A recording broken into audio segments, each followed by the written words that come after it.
Hello, कशा आहात सर्वजण? मजेत ना? मीही मजेत. आणि आज मी 4 वाजता व्हिडिओला स्टार्ट केलेली आहे, कारण मी आज संध्याकाळचं माझं जे काही रुटीन असेल ते तुमच्यासोबत शेअर करते. पण आता वाजलेले आहेत 4, तरीसुद्धा इतकं ऊन आहे ना, भयान ऊन आहे. मी एकदा फॅन चालू करते, खूप गरम व्हायला लागलं आहे. आणि ऊन तर इतकं आहे, थोडंसं आबळ पण आलेलं आहे, मी तुम्हाला दाखवते.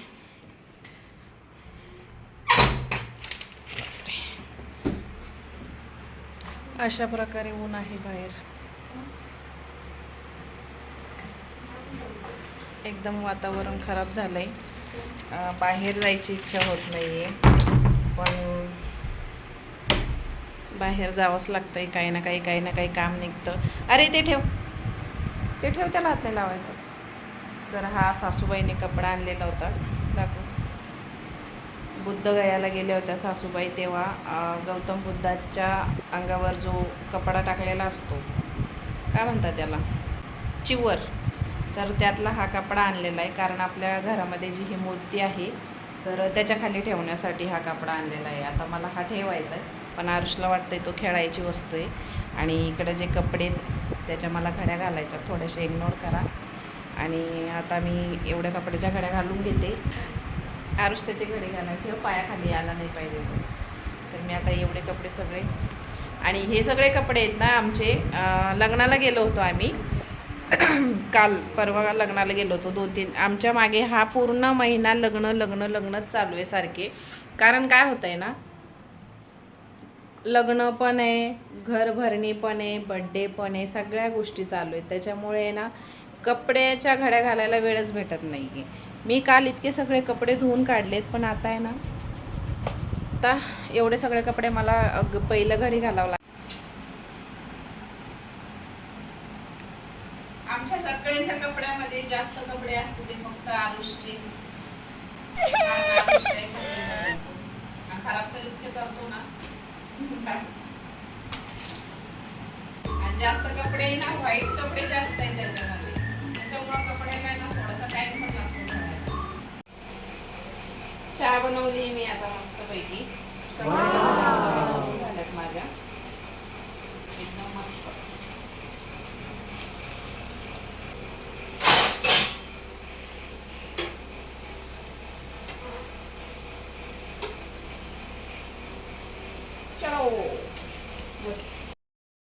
तर चहा वगैरे झाली आमच्यावाली. आणि हे तर आरुषचं ते वेगळंच असतं काहीतरी त्याचं.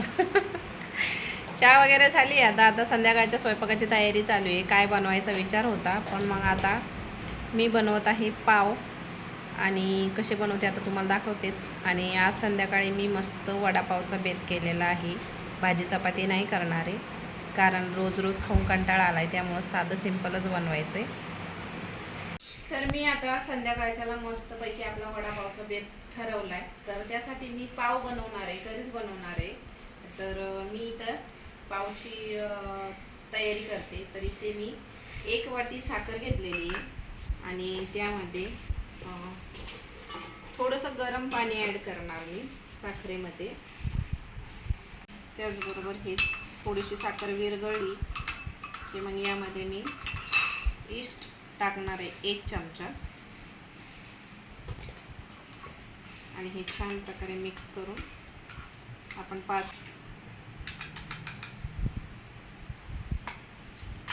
याला छानसं मी ते मस्त झाकून ठेवते. हे मी 4 वाटी मैदा घेतलाय, आणि त्यामध्ये थोडासा 1.5 चमचा चवीनुसार मीठ घेतलं. आणि आपण जे ईस्टचं पाणी बनवलं होतं, तर ते मी याच्यात ॲड करणार आहे. छानसा फॉर्मेट होईल असं. आणि थोडं थोडं जर कमी पडलं तर तुम्ही ते दुधाचा सुद्धा वापर करू शकता.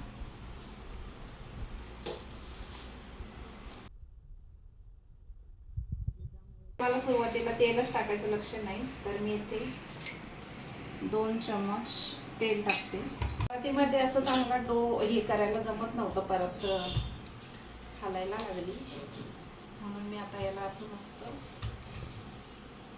डो तयार करून झालाय. आणि मी कढईला मस्त तेल स्प्रेड करून आणि डो असा ठेवलेला आहे.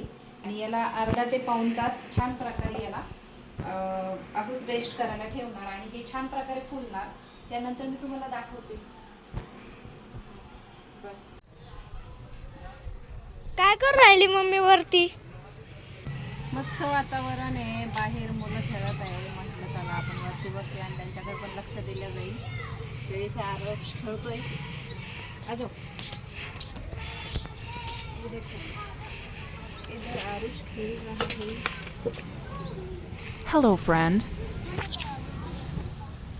त्याच्याकडे लक्ष देण्यासाठी इथं बसावं लागतं. I love you, mommy. आणि फुलं इथं आणि मेन आमच्या इथे हे असे भारी फुलं येते. वास खूप छान आहे याचा. वास खूप छान आहे. इकडे एक कळी आली, इथे पण एक कळी आली, इथे पण आली मस्त.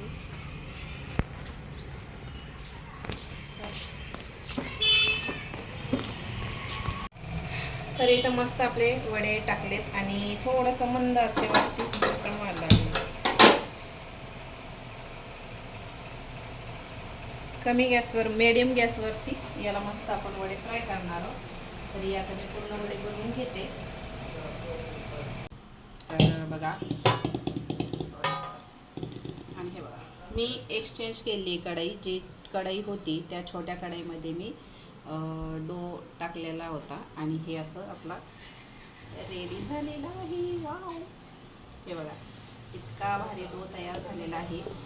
आणि आता आपण याला काय करणार आहे, असं परत एकदा पूर्ण तेल लावून घेतलंय. तुम्हाला पाहिजे असेल तर तुम्ही बटर पण लावू शकता. आणि इथे मी अशा प्रकारे आपले पूर्ण गोळे असे इथे आपण ठेवणार.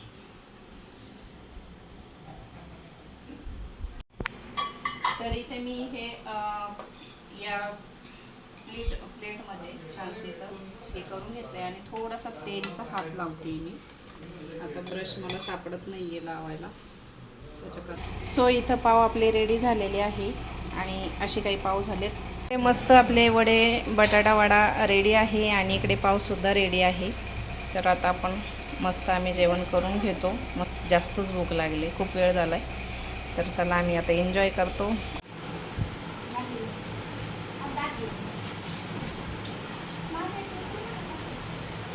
काय चालू आहे रे तुमच्या दोघांचं? ते फाटलं मग काय करायचं?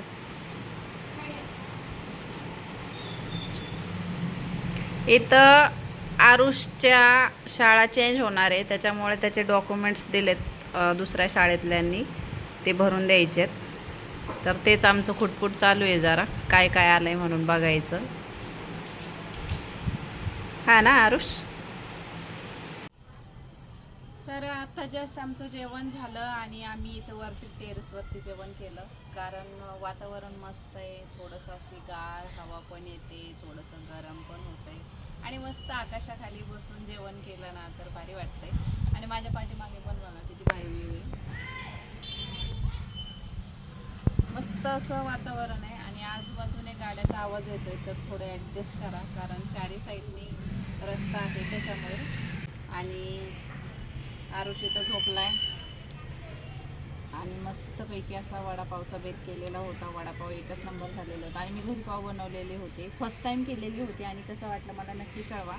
आणि जेव्हाही मी माझ्याकडे ना पावचं भांडं नव्हतं. आता नेक्स्ट टाईम जेव्हाही मी पाव बनवेल तर माझ्याकडे भांडं त्याचं ॲवेलेबल असेल तेव्हा मी तुम्हाला परत एकदा व्हिडिओ मध्ये दाखवेलच की मी या भांड्यामध्ये बनवलेत म्हणून. आणि वडापाव कसा झाला होता दादा? भारी झाला होता. दादाला, आरुषला वडापाव मस्त सगळ्यांना आवडला आणि सगळेजण मस्तपैकी जेवण वगैरे केले. आरुषने तर जेवण केलं आणि लगेच भाजीवर येऊन पडलाय, झोपला इथं मस्तपैकी. तर आता आम्ही जेवण वगैरे झालंय तर मस्तपैकी वॉक करतो, म्हणजे जेवण जिरेल आमचं, कारण ऑइली खाल्लंय तर ते डायजेस्ट झालं पाहिजे. गाड्याचा जास्तच आवाज यायला लागला. तर ठीक आहे, आय होप तुम्हाला आजचा व्हिडिओ आवडला असेल. व्हिडिओ आवडला असेल तर लाईक करा, शेअर करा, चॅनलला सबस्क्राईब करा. भेटूया अशा एका नवीन व्हिडिओसोबत. तोपर्यंत बाय.